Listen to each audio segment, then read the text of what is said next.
Hi, welcome to this fourth session on electric potential and capacitance.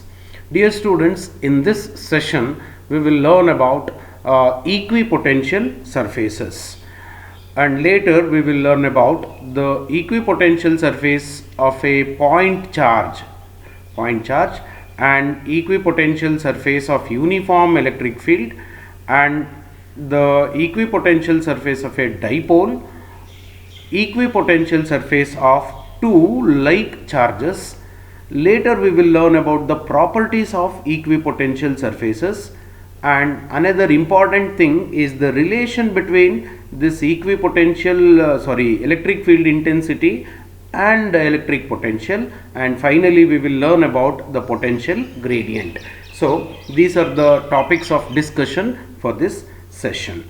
Now to start with, we have to go for equipotential surface. What is an equipotential surface? So dear students, understand here equipotential surface. Before I tell you the definition, you just look at this diagram.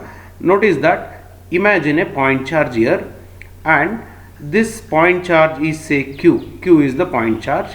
I'll draw a sphere surrounding this point charge.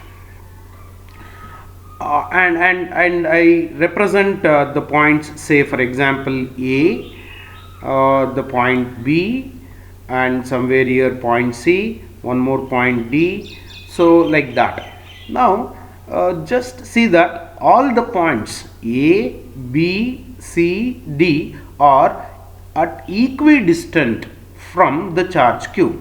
Since they are equidistant from the charge Q, all the 4 points are equidistant from the charge Q. Therefore, the potential at the point A due to this charge Q is something, say for example 10 volt, and therefore the potential at the point B due to the charge Q is again 10 volt only. The potential at the point C due to the charge Q is also 10 volt. The potential at the point D due to the charge Q is also 10 volt. Or if you choose any point, the potential will be same only, which is equal to 10 volt. That means this is the surface running through the points of the same potential. So therefore we call this surface as an equipotential surface. So what is an equipotential surface? According to the definition, equipotential surface is a surface which has the points of the same potential. Remember that properly, and definition you can just read it on the screen. An equipotential surface is a surface on which electric potential remains constant at all points on the surface. And two more important points. One, notice that the potential, since electric potential is same at all points, the potential difference between any 2 points on the surface will be equal to 0. Now check the points A and B. See that at the points A and B, the potential is 10 volt and 10 volt, and therefore the potential difference will be equal to 0.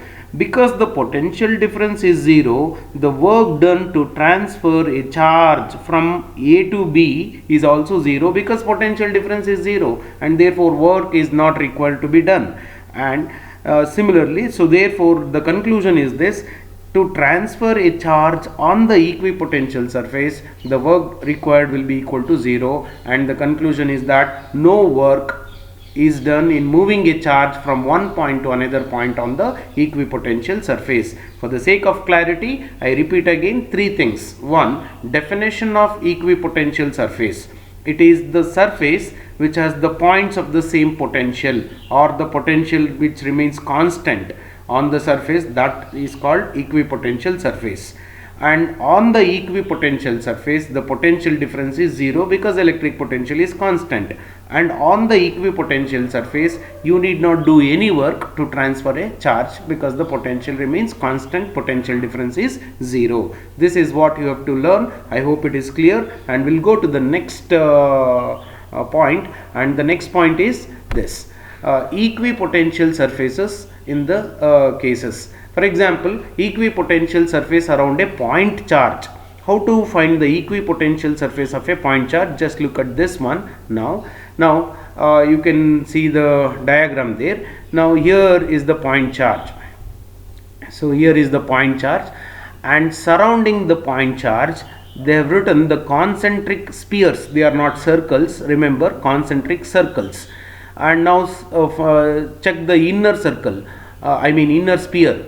All the points on that sphere are at equidistance distant from the charge, therefore the potential remains constant. Now come to the second concentric sphere.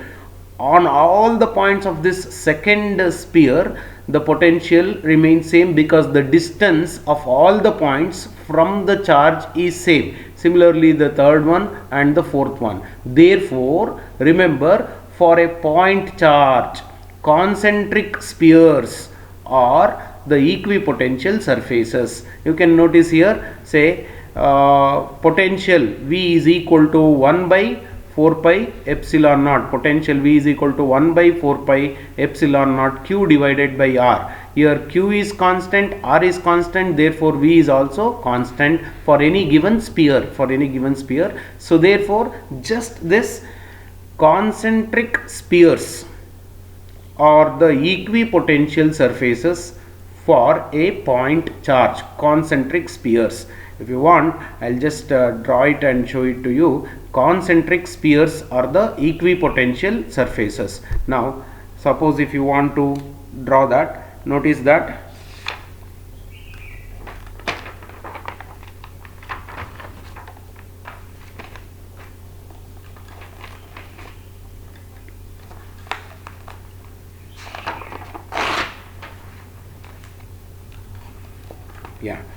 so now if I have a charge here, say this is the charge, I draw one sphere here.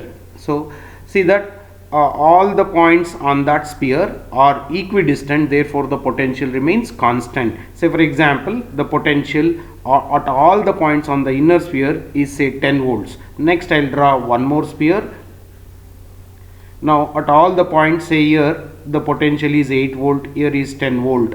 So the potential, as you move away from the charge, the potential will decrease. So these are the equipotential surface of a point charge. And notice that V is equal to, you know that V is equal to what? 1 divided by 4 pi epsilon naught Q divided by R. So that is the equation for the potential, and notice that here Q and R remains same, and therefore potential remains constant. So one simple thing, equipotential surface or concentric spheres. Notice this here, equipotential surfaces of a single point charge are concentric spherical surfaces. And the potential is higher for inner sphere actually, that is inner sphere, and gradually decreases as we move outwards. The potential will decrease, decreases. Okay, so that is an equipotential surface of a point charge. So I hope it is clear for you.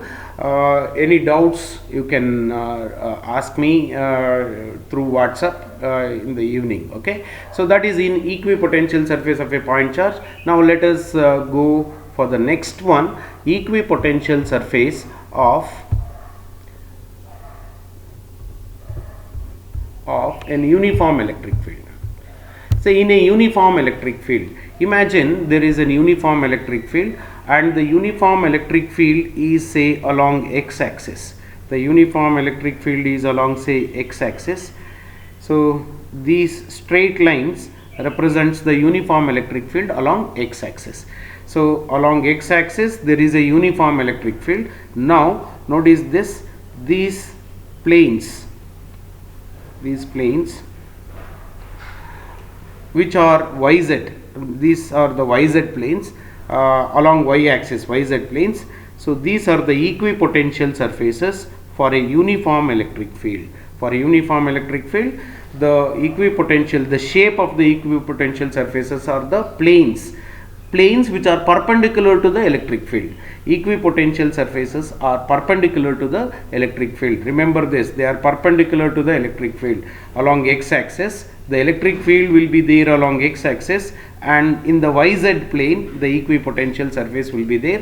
And if you want more clear picture, just have a look at this this one, equipotential surface for a in a uniform electric field.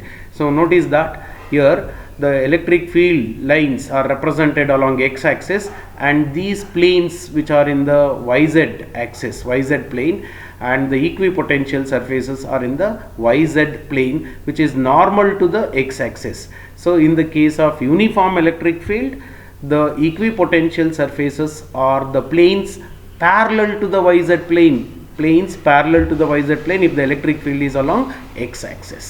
Okay, so this is an equipotential surface of uniform electric field. Then later, very importantly, now equipotential surface around a dipole, and two like charges. In the figure A here, you can see the equipotential surface of a negative charge and a positive charge. You know what is a dipole? Dipole is a pair of equal and opposite charges separated by a small distance. And notice one thing here very clearly, that the equipotential surfaces of a dipole, how they are, ಅದು ಹೇಗಿದೆ ಅಂತ ಒಂಚೂರು observe ಮಾಡಿ. ಆ equipotential surfaces in between negative charge ಇದೆ, ಅಲ್ಲಿ positive charge ಇದೆ. ಆ ನೆಗೆಟಿವ್ ಮತ್ತು ಪಾಸಿಟಿವ್ ಚಾರ್ಜ್ ಮಧ್ಯದಲ್ಲಿ ಆ ಈಕ್ವಿಪೊಟೆನ್ಷಿಯಲ್ ಸರ್ಫೇಸಸ್ಸು ಡೆನ್ಸಿಟಿ ಜಾಸ್ತಿ ಇದೆ. ಈಕ್ವಿಪೊಟೆನ್ಷಿಯಲ್ ಸರ್ಫೇಸಸ್ನ ಡೆನ್ಸಿಟಿ ಜಾಸ್ತಿ ಇದೆ. ನೆಗೆಟಿವ್ ಚಾರ್ಜು ಮತ್ತು ಪಾಸಿಟಿವ್ ಚಾರ್ಜ್ ಮಧ್ಯದಲ್ಲಿ ಈಕ್ವಿಪೊಟೆನ್ಷಿಯಲ್ ಸರ್ಫೇಸ್ನ ಡೆನ್ಸಿಟಿ ಜಾಸ್ತಿ ಇದೆ. ಯಾಕಿದೆ ಅನ್ನೋದನ್ನು ಸ್ವಲ್ಪ ಯೋಚನೆ ಮಾಡೋಕ್ಕೆ ನಿಮಗೆ ಬಿಡ್ತೀನಿ. ಇನ್ನೊಂದು ಕೇಸ್ ತಗೊಳ್ಳಿ. Equipotential surface of two like charges ತಗೊಂಡಾಗ ಅದಕ್ಕೆ ಅಗೇನ್ಸ್ಟ್ ಆಗಿದೆ. ಅಂದರೆ equipotential surfaces between the two like charges ಮಧ್ಯದಲ್ಲಿ, ಪಾಸಿಟಿವ್ ಮಧ್ಯದಲ್ಲಿ, ಇಲ್ಲಿ ಅಬ್ಸರ್ವ್ ಮಾಡಿ, ಈಕ್ವಿಪೊಟೆನ್ಷಿಯಲ್ ಸರ್ಫೇಸ್ ದೂರ ಹೋಗ್ತಾ ಇದೆ. ಇದು ಡೆನ್ಸಿಟಿ ಕಡಿಮೆ ಇದೆ, ಈಕ್ವಿಪೊಟೆನ್ಷಿಯಲ್ ಸರ್ಫೇಸಸ್ನ ಡೆನ್ಸಿಟಿ ಕಡಿಮೆ ಇದೆ ಮಧ್ಯದಲ್ಲಿ, ಆದರೆ ಇಲ್ಲಿ ಜಾಸ್ತಿ ಇದೆ. ಇದಕ್ಕೆ ಯಾಕೆ ಇಲ್ಲಿ ಜಾಸ್ತಿ ಇದೆ, ಇಲ್ಲಿ ಯಾಕೆ ಕಡಿಮೆ ಇದೆ? I will just give this you people to think about it. ಇದನ್ನು ನೀವೇ ಯೋಚನೆ ಮಾಡಿ ಯಾಕೆ ಅಂತ ಒಂದು ಇಂಟ್ರಾಕ್ಟಿವ್ ಸೆಷನ್, ಡೌಟ್ ಕ್ಲಿಯರೆನ್ಸ್ ಸೆಷನಲ್ಲಿ ನಾನು ಹೇಳ್ತೀನಿ. ಇಲ್ಲಿ ಇನ್ನೊಂದ್ಸಲಿ ನಾನು ಹೇಳ್ತೀನಿ, ನೀಟಾಗಿ ಅಬ್ಸರ್ವ್ ಮಾಡಿ. ಡೈಪೋಲ್ ತಗೊಂಡಾಗ ಮಧ್ಯದಲ್ಲಿ ನೆಗೆಟಿವ್ ಚಾರ್ಜ್ ಮತ್ತು ಪಾಸಿಟಿವ್ ಚಾರ್ಜ್ನ ಮಧ್ಯದಲ್ಲಿ ಈಕ್ವಿಪೊಟೆನ್ಷಿಯಲ್ ಸರ್ಫೇಸಸ್ನ ಡೆನ್ಸಿಟಿ ಜಾಸ್ತಿ ಇದೆ. ಎರಡು ಲೈಕ್ ಚಾರ್ಜಸನ್ನು ತಗೊಂಡಾಗ ಆ ಚಾರ್ಜ್ಗಳ ಮಧ್ಯದಲ್ಲಿ ಈಕ್ವಿಪೊಟೆನ್ಷಿಯಲ್ ಸರ್ಫೇಸ್ನ ಡೆನ್ಸಿಟಿ ಕಡಿಮೆ ಇದೆ. ಇಲ್ಲಿ ಯಾಕೆ ಕಡಿಮೆ ಇದೆ, ಇಲ್ಲಿ ಯಾಕೆ ಜಾಸ್ತಿ ಇದೆ? ಒಂದು ಕ್ಲೂ ಕೊಟ್ಟಿರ್ತೀನಿ. ನೀವು ಟೋಟಲ್ ಎಲೆಕ್ಟ್ರಿಕ್ ಫೋರ್ಸ್ ಅಥವಾ ಟೋಟಲ್ ಎಲೆಕ್ಟ್ರಿಕ್ ಫೀಲ್ಡ್ ಇಂಟೆನ್ಸಿಟಿಯನ್ನು ಚೆಕ್ ಮಾಡ್ಕೊಳ್ಳಿ. ಇದರ ಮಧ್ಯದಲ್ಲಿ ಅಥವಾ ಇಲ್ಲೆಲ್ಲಾದರೂ ಎಲೆಕ್ಟ್ರಿಕ್ ಫೀಲ್ಡ್ ಇಂಟೆನ್ಸಿಟಿ ಎಷ್ಟಿರುತ್ತೆ ಅಂತ ಚೆಕ್ ಮಾಡ್ಕೊಳ್ಳಿ. ಟೋಟಲ್ ಎಲೆಕ್ಟ್ರಿಕ್ ಫೀಲ್ಡ್ ಇಂಟೆನ್ಸಿಟಿ ಅಥವಾ ಟೋಟಲ್ ಫೋರ್ಸ್ ಈ ಮಧ್ಯದಲ್ಲಿ, ಅದನ್ನು ಗಮನದಲ್ಲಿಟ್ಕೊಂಡ್ರೆ you will come to know about the equipotential surfaces, why they are denser in between the dipole and why they are rarer in the case of two like ಚಾರ್ಜಸ್ಸಲ್ಲಿ ಯಾಕೆ rarer ಇದೆ ಅಂತ. ಆಯಿತಾ? So ಈಗ ನಾವು ಇಲ್ಲಿ ತನಕ ಏನು ಕಲ್ತಿದ್ದೀವಿ ಅಂತಂದರೆ, ಈಕ್ವಿಪೊಟೆನ್ಷಿಯಲ್ ಸರ್ಫೇಸ್ 4 ಇದನ್ನು ಕಲ್ತಿದ್ದೀವಿ. ಅಂದರೆ ಇಲ್ಲಿ ಹೇಳ್ತೀನಿ ನೋಡಿ. ಈಗ ನಾವು ನಮ್ಮ ಒರಿಜಿನಲ್ ಇದಿದ್ದಾಗ ನೋಡಿ, ಇನ್ ದ ಈಕ್ವಿಪೊಟೆನ್ಷಿಯಲ್ ಸರ್ಫೇಸ್ ಅಂದರೆ ಏನು ಅಂತ ಇಲ್ಲಿ ಕಲ್ತಿದ್ದೀವಿ. ಆಯಿತಾ? ಆಮೇಲೆ equipotential surfaces of a point charge ಕಲ್ತ್ವಿ. ಯೂನಿಫಾರ್ಮ್ ಎಲೆಕ್ಟ್ರಿಕ್ ಫೀಲ್ಡ್ ಇದ್ದರೆ ಈಕ್ವಿಪೊಟೆನ್ಷಿಯಲ್ ಸರ್ಫೇಸ್ ಹೇಗಿರುತ್ತೆ ಅಂತ ಕಲ್ತಿದ್ದೀವಿ. ಡೈಪೋಲ್ ಇದ್ದಾಗ ಈಕ್ವಿಪೊಟೆನ್ಷಿಯಲ್ ಸರ್ಫೇಸ್ ಹೇಗಿರುತ್ತೆ ಅಂತ ಕಲ್ತಿದ್ದೀವಿ. ಎರಡು ಲೈಕ್ ಚಾರ್ಜಸ್ ಇದ್ದರೆ, ಟೂ ಲೈಕ್ ಚಾರ್ಜಸ್ ಇದ್ದರೆ ಈಕ್ವಿಪೊಟೆನ್ಷಿಯಲ್ ಸರ್ಫೇಸಸ್ ಹೇಗಿರುತ್ತೆ ಅಂತ ಕಲ್ತಿದ್ದೀವಿ. ಆಯಿತಾ? ನಮ್ಮ 3ನೇ ಆಬ್ಜೆಕ್ಟಿವ್ಗೆ ಬರೋಣ. ನಮ್ಮ 3ನೇ ಆಬ್ಜೆಕ್ಟಿವ್ ಏನಪ್ಪ ಅಂತಂದರೆ, ಈಕ್ವಿಪೊಟೆನ್ಷಿಯಲ್ ಸರ್ಫೇಸ್. 3ನೇ objective properties of equipotential surfaces. ಏನು ಪ್ರಾಪರ್ಟೀಸ್ ಅಂತ ಅಬ್ಸರ್ವ್ ಮಾಡ್ತಾ ಹೋಗೋಣ. ನೋಡಿ, ಅಲ್ಲಿ ಪೇಜಲ್ಲಿ ಕಾಣ್ತಾ ಇದೆ ನಿಮಗೆ, no work in moving a test charge over an equipotential surface. ನಾವು ಯಾವುದೇ ಕೆಲಸ ಮಾಡಬೇಕಾಗಿಲ್ಲ ಈಕ್ವಿ ಪೊಟೆನ್ಷಿಯಲ್ ಸರ್ಫೇಸ್ ಮೇಲೆ ಚಾರ್ಜನ್ನು ಮೂವ್ ಮಾಡಬೇಕು ಅಂದರೆ. If we want to transfer a charge from one point to another on the equipotential surface, work is not done. ಇದನ್ನು ಸ್ಟಾರ್ಟಿಂಗಲ್ಲೇ ಹೇಳಿದ್ದೀನಿ ಆಯಿತಾ. ಇನ್ನೊಂದು ಪಾಯಿಂಟ್ ನೋಡಿ, the electric field is always normal, always at normal to the equipotential surface. ಇದು ಎರಡನೇ point ನೀಟಾಗಿ observe ಮಾಡಿ. Electric field is always normal to the equipotential surface. Normal ಅಂತಂದರೆ ಪರ್ಪೆಂಡಿಕ್ಯುಲರ್ ಆಗಿರುತ್ತೆ ಈ ಕೇಸಲ್ಲಿ ನೋಡಿಬೇಕಂದ್ರೆ. ಈಗ ನೋಡಿ, ಈಕ್ವಿ ಪೊಟೆನ್ಷಿಯಲ್ ಸರ್ಫೇಸು ಇದು ವೈ ಝೆಡ್ ಪ್ಲೇನ್ಸ್ ಅಲ್ವಾ, y z planes equipotential surface. Electric field ಹೇಗಿದೆ, ಅದಕ್ಕೆ ಪರ್ಪೆಂಡಿಕ್ಯುಲರ್ ಆಗಿದೆ, ಅಂದರೆ ವೈ ಝೆಡ್ ಪ್ಲೇನ್ಗೆ ಪರ್ಪೆಂಡಿಕ್ಯುಲರ್ ಆಗಿದೆ ಎಲೆಕ್ಟ್ರಿಕ್ ಫೀಲ್ಡು. ಎಲೆಕ್ಟ್ರಿಕ್ ಫೀಲ್ಡು ಮತ್ತು ಈಕ್ವಿ ಪೊಟೆನ್ಷಿಯಲ್ ಸರ್ಫೇಸಸ್ಸು ಎರಡು ಪರ್ಪೆಂಡಿಕ್ಯುಲರ್ ಆಗಿರುತ್ತೆ. ಎಲೆಕ್ಟ್ರಿಕ್ ಫೀಲ್ಡ್ ಲೈನ್ಸ್ ಮತ್ತು ಈಕ್ವಿ ಪೊಟೆನ್ಷಿಯಲ್ ಸರ್ಫೇಸು ಪರ್ಪೆಂಡಿಕ್ಯುಲರ್ ಆಗಿರುತ್ತೆ. ಬೇಕಾದರೆ ಈ ಕೇಸಿಗೆ ಬನ್ನಿ, ಮತ್ತೆ ಇಲ್ಲಿ ನೋಡಿ, ಇದರಲ್ಲಿ ನೋಡಿ, ಇಲ್ಲಿ ಎಲೆಕ್ಟ್ರಿಕ್ ಫೀಲ್ಡ್ ಲೈನ್ಸ್ ಹೇಗಿರುತ್ತೆ ಅಂತಂದರೆ, ಇಲ್ಲಿ ಎಲೆಕ್ಟ್ರಿಕ್ ಫೀಲ್ಡ್ ಲೈನ್ಸು ಈ ರೀತಿ ಇರುತ್ತೆ. ಎಲೆಕ್ಟ್ರಿಕ್ ಫೀಲ್ಡ್ ಲೈನ್ಸು ಈಗ ಪಾಯಿಂಟು ಇದರ ಹತ್ರ ಬಂದಾಗ ಎಲೆಕ್ಟ್ರಿಕ್ ಫೀಲ್ಡ್ ಲೈನ್ಸ್ ಹೇಗಿರುತ್ತೆ ಅಂದರೆ, ಇಲ್ಲಿ ಸ್ಟ್ರೈಟಾಗಿ ಈ ಥರ ಇರುತ್ತೆ. ಎಲೆಕ್ಟ್ರಿಕ್ ಫೀಲ್ಡ್ ಲೈನ್ಸ್ ಈ ಥರ ಇರುತ್ತೆ, ಈ ಥರ. Electric field lines are perpendicular to the equipotential surface. Electric field lines are perpendicular to the equipotential surface. ಇನ್ನೊಮ್ಮೆ ಇಲ್ಲಿ ಬರೆದು ತೋರಿಸ್ತೀನಿ ನೋಡಿ. ಇಲ್ಲೊಂದು ಚಾರ್ಜ್ ಇದೆ ಅಂತಂದರೆ ಇದು ಈಕ್ವಿ ಪೊಟೆನ್ಷಿಯಲ್ ಸರ್ಫೇಸ್ ಆಗಿರುತ್ತೆ, ಇದು ಈಕ್ವಿ ಪೊಟೆನ್ಷಿಯಲ್ ಸರ್ಫೇಸ್ ಆಗಿರುತ್ತೆ, ಇದು ಚಾರ್ಜ್, ಇದು ಫೀಲ್ಡ್ ಲೈನ್ಸ್ ಈ ಥರ ಇರುತ್ತೆ. ಫೀಲ್ಡ್ ಲೈನ್ಸ್ ಈ ಥರ ಇರುತ್ತೆ. ಅಂದರೆ ಈಕ್ವಿ ಪೊಟೆನ್ಷಿಯಲ್ ಸರ್ಫೇಸ್ಗೆ ಫೀಲ್ಡ್ ಲೈನ್ಸು ಅಥವಾ ಎಲೆಕ್ಟ್ರಿಕ್ ಫೀಲ್ಡು ಪರ್ಪೆಂಡಿಕ್ಯುಲರ್ ಆಗಿರುತ್ತೆ, ನಾರ್ಮಲ್ ಆಗಿರುತ್ತೆ. ಇದು ಇನ್ನೊಂದು important property of equipotential surface ಆಯಿತಾ. ಇನ್ನು ಇದಕ್ಕೆ ಬರೋಣ. ಮತ್ತು equipotential surfaces helps to distinguish regions of strong field from those of weak field. ಅಂದರೆ ಏನರ್ಥ, ಈಕ್ವಿ ಪೊಟೆನ್ಷಿಯಲ್ ಸರ್ಫೇಸಸ್ ಏನಾದರೂ ಡೆನ್ಸರ್ ಆಗಿದ್ದರೆ, ಹತ್ತತ್ರ ಇದ್ದರೆ, ಒತ್ತಟ್ಟಿಗೆ ಇದ್ದರೆ ಅದು ಸ್ಟ್ರಾಂಗ್ ಎಲೆಕ್ಟ್ರಿಕ್ ಫೀಲ್ಡ್ ಅಂತ ಅರ್ಥ. ಈಕ್ವಿ ಪೊಟೆನ್ಷಿಯಲ್ ಸರ್ಫೇಸಸ್ ಏನಾದರೂ ದೂರ ಇದ್ದರೆ ಅದನ್ನು ವೀಕ್ ಫೀಲ್ಡ್ ಅಂತ ಕರಿತೀವಿ. ಆಮೇಲೆ equipotential surfaces tells the direction of the electric field. Equipotential surfaces ಏನು ಹೇಳುತ್ತೆ ಅಂದರೆ ಡೈರೆಕ್ಷನ್ನು ಕೂಡ ಹೇಳುತ್ತೆ, ಎಲೆಕ್ಟ್ರಿಕ್ ಫೀಲ್ಡ್ನ ಡೈರೆಕ್ಷನ್ ಹೇಳುತ್ತೆ. ಆಮೇಲೆ no two equipotential surfaces intersect each other, cross ಆಗಲ್ಲ. ಎರಡು ಈಕ್ವಿ ಪೊಟೆನ್ಷಿಯಲ್ ಸರ್ಫೇಸಸ್ಸು ಕ್ರಾಸ್ ಆಗಲ್ಲ. ಯಾಕೆ ಕ್ರಾಸ್ ಆಗಲ್ಲ ಅಂತ ನಿಮಗೆ ಗೊತ್ತಾಗಬೇಕು ಅಂದರೆ ಇಲ್ಲೊಂದು ಸ್ವಲ್ಪ ಅಬ್ಸರ್ವ್ ಮಾಡಿ. ಫಾರ್ ಎಕ್ಸಾಂಪಲ್ ಇಲ್ಲೊಂದು ಚಾರ್ಜ್ ಇದೆ ಅಂತ ಅಂದ್ಕೊಳ್ಳೋಣ. ಇದೊಂದು ಈಕ್ವಿ ಪೊಟೆನ್ಷಿಯಲ್ ಸರ್ಫೇಸ್ ಬರದೆ, ಇದರ ಮೇಲೆ 10 ವೋಲ್ಟ್ ಇರುತ್ತೆ ಅಂದ್ಕೊಳ್ಳೋಣ. ಇವಾಗ ಇನ್ನೊಂದು ಈಕ್ವಿ ಪೊಟೆನ್ಷಿಯಲ್ ಸರ್ಫೇಸ್ ನಾನು ಹಿಂಗೆ ಬರೆದ್ರೆ ಇವಾಗ ಕ್ರಾಸ್ ಆಗ್ತಾ ಇದೆ ನೋಡಿ, ಈ ಪಾಯಿಂಟಲ್ಲಿ ಮತ್ತು ಈ ಪಾಯಿಂಟಲ್ಲಿ ಕ್ರಾಸ್ ಆಗ್ತಾ ಇದೆ. ಅಂದರೆ ಈ ಈಕ್ವಿ ಪೊಟೆನ್ಷಿಯಲ್ ಸರ್ಫೇಸು ಬೇರೆ ಇರಬೇಕು. ಇದು 10 ವೋಲ್ಟ್ ಇದೆ, ಫಸ್ಟ್ ಬರೆದಿದ್ದೀನಲ್ಲ ಅದು 10 ವೋಲ್ಟ್ ಇದೆ, ಎರಡನೇದು ಬರೆದಿದ್ದೀನಲ್ಲ ಅದು ಫಾರ್ ಎಕ್ಸಾಂಪಲ್ 9 ವೋಲ್ಟ್ ಇರುತ್ತೆ ಅಂತ ಇಟ್ಕೊಳ್ಳೋಣ. ಈಗ ಪಾಯಿಂಟ್ ಆಫ್ ಇಂಟರ್ಸೆಕ್ಷನಲ್ಲಿ 10 ವೋಲ್ಟು ಇರಬೇಕು, 9 ವೋಲ್ಟು ಇರಬೇಕು. ಪಾಯಿಂಟ್ ಆಫ್ ಇಂಟರ್ಸೆಕ್ಷನಲ್ಲಿ 10 ವೋಲ್ಟು ಇರಬೇಕು, 9 ವೋಲ್ಟು ಇರಬೇಕು. ಸಾಧ್ಯನಾ? At the point of intersection ಅಥವಾ at the point of crossing of the two equipotential surfaces the potentials have two different values. It is not possible. So therefore at a given point potential ಒಂದೇ ಇರುತ್ತೆ. ಇಲ್ಲಿ 9 volt ಇದೆ, 10 volt ಇದೆ ಅಂತ ಹೆಂಗೆ ಹೇಳಕ್ಕೆ ಸಾಧ್ಯ? Impossible. therefore equipotential surfaces intersect ಆಗಲ್ಲ. ಈ 5 ಪ್ರಾಪರ್ಟೀಸನ್ನು ಮತ್ತೆ ನೆನಪಿಟ್ಕೊಳ್ಳಿ ನೀಟಾಗಿ. Remember these important 5 properties of equipotential surface. ನೋಡಿ, remember, work is not required to transfer a charge over a equipotential surface. Second one, the electric field ಅಥವಾ electric field lines is always normal to the equipotential surface. ಮೂರನೇದು, equipotential surface helps to find the region of strong field and also the weak field, and the equipotential surface tells the direction of the electric field. ಅದು direction ಹೇಳುತ್ತೆ ಯಾವ ಕಡೆಗಿದೆ ಅಂತ. ನೋಡಿ, ಆವಾಗಲೇ ಒಂದು example ಹೇಳಿದ್ವಿ ಏನಂತಂದರೆ, ಈಗ ಇದು ತಗೊಳ್ಳಿ, ಇದು ಈಗ ಇಲ್ಲಿ ನೋಡಿ, ಇಲ್ಲಿ equipotential surface Y Z ಪ್ಲೇನಲ್ಲಿದೆ. ಎಲೆಕ್ಟ್ರಿಕ್ ಫೀಲ್ಡ್ ಯಾವ ಕಡೆಗಿರುತ್ತೆ? ಅದಕ್ಕೆ ಪರ್ಪೆಂಡಿಕ್ಯುಲರ್ ಆಗಿರುತ್ತೆ, ಅಂದರೆ ಡೈರೆಕ್ಷನ್ ಹೇಳುತ್ತೆ. ಸೊ ಅದು ಡೈರೆಕ್ಷನ್ ಹೇಳುತ್ತೆ ಈಕ್ವಿ ಪೊಟೆನ್ಷಿಯಲ್ ಸರ್ಫೇಸು, ಅದು ಪ್ರಾಪರ್ಟೀಸ್ ಬರ್ತದೆ. ಆಮೇಲೆ ಎರಡು ಈಕ್ವಿ ಪೊಟೆನ್ಷಿಯಲ್ ಸರ್ಫೇಸಸ್ ಇಂಟರ್ಸೆಕ್ಟ್ ಆಗೋದಿಲ್ಲ. These are very very important things. Properties of equipotential surface 5 properties, you just remember that, ಅದನ್ನು ನೆನ್ಪಿಟ್ಕೊಳ್ಳಿ ಆಯಿತಾ. Next properties of equipotential surface ಕಲ್ತಿದ ಮೇಲೆ ನೆಕ್ಸ್ಟ್ ಏನು ಕಲಿಬೇಕು ನಾವು? Expression, relation between equipotential surface, ಏನದು ಎಲೆಕ್ಟ್ರಿಕ್ ಫೀಲ್ಡ್ ಇಂಟೆನ್ಸಿಟಿ ಆ್ಯಂಡ್ ಇದು ಯಾವುದು ಇಲ್ಲಿದೆ ನೋಡಿ, ಇಲ್ಲಿ ನೋಡಿ. Suppose if you can see the screen ಮೇಲೆ ನೀವು ನೋಡೋಕ್ಕೆ ಸಾಧ್ಯ ಆಗೋದಾದರೆ, ಸ್ಟೂಡೆಂಟ್ಸ್ ಜಸ್ಟ್ ಅಬ್ಸರ್ವ್ ದಟ್ ಇಲ್ಲಿ ಪಾಯಿಂಟ್ ಯಾವುದಿದು, ಇಲ್ಲಿ ಎ ಒಂದು ಈಕ್ವಿ ಪೊಟೆನ್ಷಿಯಲ್ ಸರ್ಫೇಸ್ ಅಂತ ಅಂದ್ಕೊಳ್ಳಿ.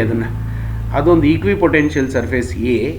ಆ ಪೊಟೆನ್ಷಿಯಲ್ ಎಷ್ಟಿದೆ ಅಲ್ಲಿ ಅಂತಂದರೆ ವಿ ಇದೆ, ಓಕೆನಾ. ಅದಾದಮೇಲೆ ಸ್ವಲ್ಪ ಮೇಲೆ ಹೋಗೋಣ, ಇನ್ನೊಂದು ಸರ್ಫೇಸ್ ಇದೆ, there is another surface B, ಅಲ್ಲಿ potential V plus D V ಇದೆ ಅಂತ ಅಂದ್ಕೊಳ್ಳಿ.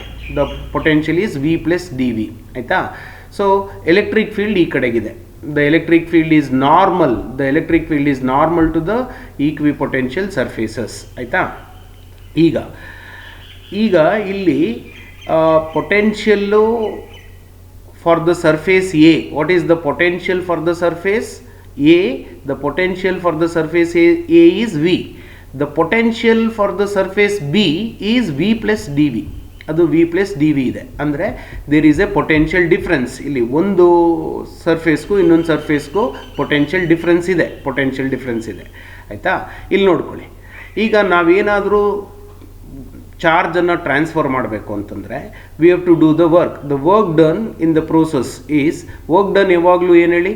ವರ್ಕ್ ಡನ್ ಅಂದರೆ D W is equal to force into displacement. ಇಲ್ಲಿ force is equal to electric field intensity, displacement ಬಂದ್ಬಿಟ್ಟು ಡಿ ಎಕ್ಸ್ ಅಂದ್ಕೊಳ್ಳಿ. ಅಂದರೆ ಎಗೂ ಮತ್ತು ಬಿಗೂ ಇರೋ ದೂರ ಡಿ ಎಕ್ಸ್ ಅಂತ ಅಂದ್ಕೊಳ್ಳಿ. ಅವಾಗ ಏನಾಗುತ್ತೆ? D W is equal to E into D X ಆಯಿತು. Work done is equal to potential difference ಇದೆ, V A minus V B, that is the potential difference. ಆ ಪೊಟೆನ್ಷಿಯಲ್ ಡಿಫ್ರೆನ್ಸೇ ಏನಾಗುತ್ತೆ? V A minus V B is equal to V minus V plus V D V ಆಗುತ್ತೆ. ಆವಾಗ ಅದನ್ನು ನಾವು ನೋಡಿದಾಗ V A minus V B is equal to V minus V plus D V ಆಗುತ್ತೆ. ಅದೊಂಚೂರು ನಿಮಗೆ ಅರ್ಥ ಆಗಬೇಕಂದ್ರೆ ನಾನು ಆಮೇಲೆ ಬರೆದು ಕ್ಲೀನಾಗಿ ತೋರಿಸ್ತೀನಿ. ಸೊ ಅದು ಪೊಟೆನ್ಷಿಯಲ್ ಡಿಫ್ರೆನ್ಸ್ ಆಯಿತು. ಆವಾಗ E is equal to minus D V ಆಗುತ್ತೆ. E is equal to minus D V, V and V cancel ಆಗುತ್ತೆ. ದೇರ್ ಫಾರ್ ಎಲೆಕ್ಟ್ರಿಕ್ ಫೀಲ್ಡ್ ಇದು ಬರುತ್ತೆ. ಇದನ್ನು ಬರೆದು ಕ್ಲೀನಾಗಿ ತೋರಿಸ್ತೀನಿ ನಿಮಗೆ, ಆಯಿತಾ. ಸೊ ಇದನ್ನು just observe this here. Yes, ಈಗ we will add page.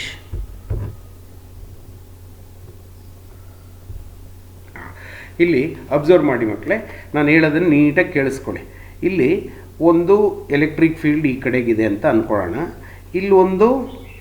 ಇಲ್ಲೊಂದು ಸರ್ಫೇಸ್ ಇದೆ, ಇದೊಂದು ಸರ್ಫೇಸ್ ಇದು ಈಕ್ವಿ ಪೊಟೆನ್ಷಿಯಲ್ ಸರ್ಫೇಸ್ ಅಂತ ಅಂದ್ಕೊಳ್ಳಿ, ಎ ಅಂತ ಕರೆಯೋಣ.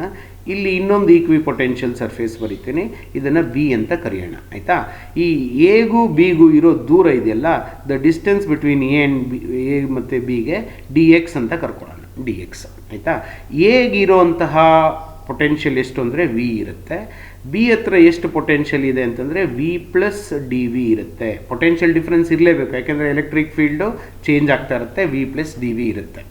ಸೊ ನಾವೇನಾದರೂ ಚಾರ್ಜನ್ನು ಟ್ರಾನ್ಸ್ಫರ್ ಮಾಡಬೇಕು ಅಂದರೆ ಒಂದು ಕಡೆಯಿಂದ ಇನ್ನೊಂದು ಕಡೆಗೆ we have to do the work ಅಂತ ಮಾಡಲೇಬೇಕು. So we have to do the work. If you want to transfer a charge from A to B, you have to do work. ಆ ವರ್ಕ್ ಹೇಗಿರುತ್ತೆ ಅಂತ ಅಬ್ಸರ್ವ್ ಮಾಡಿ. ಇಲ್ಲಿ ಈಗ the work done D W work done is equal to ಅದನ್ನೇನಂತಾರೆ? Force into displacement ಅಂತ ಕರೀತಾರೆ.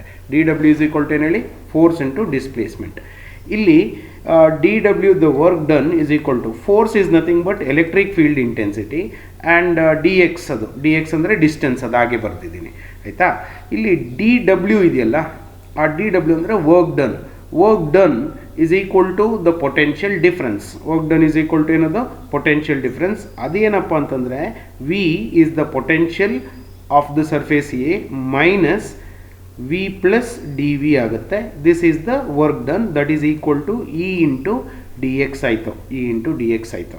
Next ಇದು ಕ್ಯಾನ್ಸಲ್ ಮಾಡೋಗತ್ತೆ ನೋಡಿ. ಈಗ ಅಲ್ಲಿ ಬರೆಯೋದಾದರೆ ಇಲ್ಲಿ V minus D V is equal to E into D X ಬಂತು ಅಲ್ವಾ. ಅದಾದಮೇಲೆ ನೆಕ್ಸ್ಟ್ ನೋಡ್ಕೊಳ್ಳಿ, ಈಗ ವಿ ಮತ್ತು ಈ ವಿ ಕ್ಯಾನ್ಸಲ್ ಆಗುತ್ತೆ, ಉಳಿಯೋದೇನು ನೋಡಿ, ಉಳಿಯೋದು so what remains is this,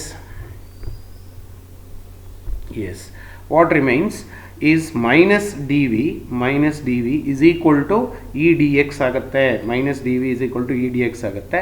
ಅದಾದರೆ E is equal to minus D V by D X ಆಗುತ್ತೆ. ಇಲ್ಲಿ ನೋಡಿ, ಇಲ್ಲಿ ಇ ಅಂದರೆ ಎಲೆಕ್ಟ್ರಿಕ್ ಫೀಲ್ಡ್ ಇಂಟೆನ್ಸಿಟಿ, ಇ ಅಂದ್ರೇನು electric field intensity, D V ಅಂತಂದರೆ ಪೊಟೆನ್ಷಿಯಲ್ ಡಿಫ್ರೆನ್ಸ್, ಡಿ ಎಕ್ಸ್ ಅಂತಂದರೆ ಡಿಸ್ಟೆನ್ಸ್. ಈಗ D V by D X ಅಂತಂದರೆ ಅದನ್ನೇ ಪೊಟೆನ್ಷಿಯಲ್ ಗ್ರೇಡಿಯಂಟ್ ಅಂತ ಕರಿತೀವಿ. This is called potential gradient. Remember, variation of potential, ಇದು variation of potential with respect to the distance is called potential gradient.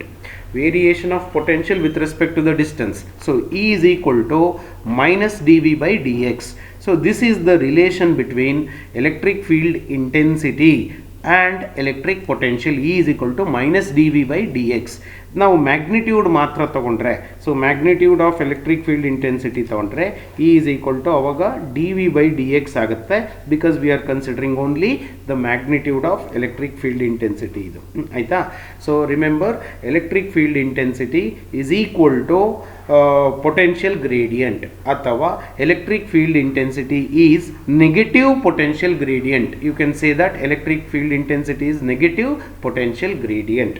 So this is the potential gradient also. ನಮ್ಮ last objective ಕೂಡ ಅದೇ ಇದ್ದಿದ್ದು. Potential gradient ಅಂದರೆ ಏನು ಅಂತ ಇಲ್ಲಿ ನೋಡಿ. ಪೊಟೆನ್ಷಿಯಲ್ ಗ್ರೇಡಿಯಂಟ್ ಅಂದರೆ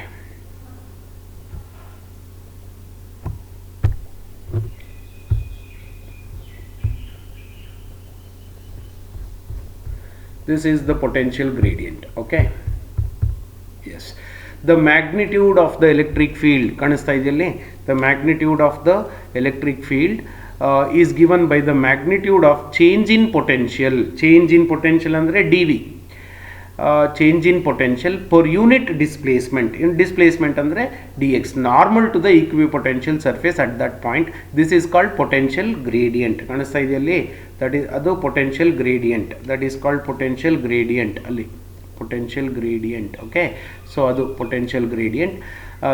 Electric field intensity at a point is equal to the negative of the potential gradient. ಆಗಲೇ ಬರೆದು ನಿಮಗೆ ತೋರಿಸಿದೆ ನಾನು. Electric field intensity is E is equal to ಏನ್ರಿ ಅದು, E is equal to minus D V by D X. Is equal to minus D V by D X. ಇದು ಅಂದರೆ electric field intensity is negative potential gradient. Potential gradient ಅಂದ್ರೇನೋ variation of potential with respect to the distance, ಅಥವಾ the potential difference per unit displacement. ನೋಡಿ, ಇದು potential difference, ಇದು displacement 1 ಮಾಡಿ, potential difference per unit displacement. So this is the thing. So student, we will come back to this one. So we will go to this add page. Ogana. Okay, now listen, what are the things that we have learned in this session anta neatagi keliskolli. One, point number 1, we learnt about ಒಂದು equipotential surface ಅಂದರೆ ಏನು ಅಂತ ಕಲ್ತಿದ್ದೀವಿ, correct ಅಲ್ವಾ? Equipotential surface ಅಂದರೆ ಏನು ಅಂತ ಕಲ್ತ್ವಿ. ಎರಡನೇದು, equipotential surface of a point charge ಹೇಗಿರುತ್ತೆ ಅಂತ ಕಲ್ತಿದ್ವಿ. Equipotential surface of a point charge ಹೇಗಿರುತ್ತೆ ಅಂತ ಕಲ್ತ್ವಿ. ಆಮೇಲೆ ಎರಡನೇದು, ಅದರಲ್ಲೇ ಯೂನಿಫಾರ್ಮ್ ಎಲೆಕ್ಟ್ರಿಕ್ ಫೀಲ್ಡ್ಗೆ ಈಕ್ವಿಪೊಟೆನ್ಷಿಯಲ್ ಸರ್ಫೇಸ್ ಹೇಗಿರುತ್ತೆ ಅಂತ ಕಲ್ತ್ವಿ. ಆಮೇಲೆ ಡೈಪೋಲ್ಗೆ ಈಕ್ವಿಪೊಟೆನ್ಷಿಯಲ್ ಸರ್ಫೇಸ್ ಹೇಗಿರುತ್ತೆ ಅಂತ ಕಲ್ತ್ವಿ. ಆಮೇಲೆ 2 ಲೈಕ್ ಚಾರ್ಜಸ್ಗೆ ಈಕ್ವಿಪೊಟೆನ್ಷಿಯಲ್ ಸರ್ಫೇಸ್ ಹೇಗಿರುತ್ತೆ ಅಂತ ಕಲ್ತ್ವಿ. ಆಮೇಲೆ ಮೂರನೇ ಪಾಯಿಂಟಾಗಿ ಪ್ರಾಪರ್ಟೀಸ್ ಆಫ್ ಈಕ್ವಿಪೊಟೆನ್ಷಿಯಲ್ ಸರ್ಫೇಸ್ ಕಲ್ತ್ವಿ. ಅದಾದಮೇಲೆ 5 ಪ್ರಾಪರ್ಟೀಸ್ ಕಲ್ತಿದ್ವಿ. ಅದಾದಮೇಲೆ relation between electric field intensity and potential ಕಲ್ತಿದ್ವಿ. ಅದಾದಮೇಲೆ ಲಾಸ್ಟಲ್ಲಿ ಪೊಟೆನ್ಷಿಯಲ್ ಗ್ರೇಡಿಯಂಟ್ ಅನ್ನೋದನ್ನು ಕಲ್ತಿದ್ವಿ. ಸೊ ಇಲ್ಲಿ ನೋಡಿ, ಈಕ್ವಿಪೊಟೆನ್ಷಿಯಲ್ ಸರ್ಫೇಸಿಗೆ ಬಂದಾಗ ಏನು ಅಂತ ಗೊತ್ತಾಗಿದೆ. Just it is the it is the surface running through the points of the same potential. It is the surface having the points of the same potential where the potential remains constant. Point ಚಾರ್ಜ್ಗೆ ಹೇಗಿರುತ್ತೆ, equipotential surface point ಚಾರ್ಜ್ಗೆ ಹೇಗಿರುತ್ತೆ, concentric spheres. Uniform electric ಫೀಲ್ಡ್ಗೆ ಹೇಗಿರುತ್ತೆ, planes parallel to the electric field. ಈಗ electric field ಏನಾದರೂ Z ಆಕ್ಸಿಸಲ್ಲಿದ್ದರೆ Y Z planes are the equipotential surfaces. ಡೈಪೋಲ್ಗೆ ಹೇಗಿರುತ್ತೆ, ಪಾಸಿಟಿವ್ ಚಾರ್ಜು ನೆಗೆಟಿವ್ ಚಾರ್ಜು. ಡೈಪೋಲ್ಗೆ ಮಧ್ಯದಲ್ಲಿ ಪಾಸಿಟಿವ್ ಮತ್ತು ನೆಗೆಟಿವ್ ಚಾರ್ಜ್ನ ಮಧ್ಯದಲ್ಲಿ ಡೆನ್ಸಿಟಿ ಜಾಸ್ತಿ ಇರುತ್ತೆ. ಈಕ್ವಿ ಪೊಟೆನ್ಷಿಯಲ್ ಸರ್ಫೇಸ್ನ ಡೆನ್ಸಿಟಿ ಜಾಸ್ತಿ ಇರುತ್ತೆ, ಹೊರಗಡೆ ಆ ಚಾರ್ಜ್ನ ಹೊರಗಡೆ ಕಡಿಮೆ ಇರುತ್ತೆ. ಅದೇ ಟೂ ಲೈಕ್ ಚಾರ್ಜಸ್ಗೆ ಈಕ್ವಿ ಪೊಟೆನ್ಷಿಯಲ್ ಸರ್ಫೇಸಸ್ಸು ಹೇಗಿರುತ್ತೆ ಅಂದರೆ ಮಧ್ಯದಲ್ಲಿ ಕಡಿಮೆ ಇರುತ್ತೆ, ಡೆನ್ಸಿಟಿ ಕಡಿಮೆ ಇರುತ್ತೆ, ಹೊರಗಡೆ ಜಾಸ್ತಿ ಇರುತ್ತೆ. ಯಾಕೆ ಅಂತ ನೀವು ಯೋಚನೆ ಮಾಡಿ ಅದನ್ನು ಬರೋಣ. ಆಮೇಲೆ properties of electric equipotential surfaces. Properties ನಿಮಗೆ ಗೊತ್ತಲ್ಲ ಏನೇನು ಅಂತ ರೀಕಾಲ್ ಮಾಡ್ಕೊಳ್ಳಿ. Properties of equipotential surface ಏನೇನು ನೆನಪಿದೆಯಾ? ನೋಡಿ ಇಲ್ಲಿ ನೋಡಿ, work is not required to transfer a charge. ಆಮೇಲೆ electric field is always normal. Equipotential surface helps to distinguish the regions of strong and weak field. Equipotential surface tells the direction of the electric field. No two equipotential surface intersect each other. ಇದು equipotential surface ಇದೆಯಲ್ಲ, equipotential surfaceನ ಆಯಿತಾ. So equipotential ಸರ್ಫೇಸ್ನ properties, relation between electric field intensity and potential. ಆ relation ಗೊತ್ತಾಗಬೇಕಂದ್ರೆ ಇಲ್ಲಿ ನೋಡಿ, ಸಿಂಪಲ್ಲಾಗಿ ಎಕ್ಸ್ಪ್ಲೈನ್ ಮಾಡಿದ್ದೀನಿ. ಒಂದು ಅಲ್ಲಿ ಎ ಇದೆ,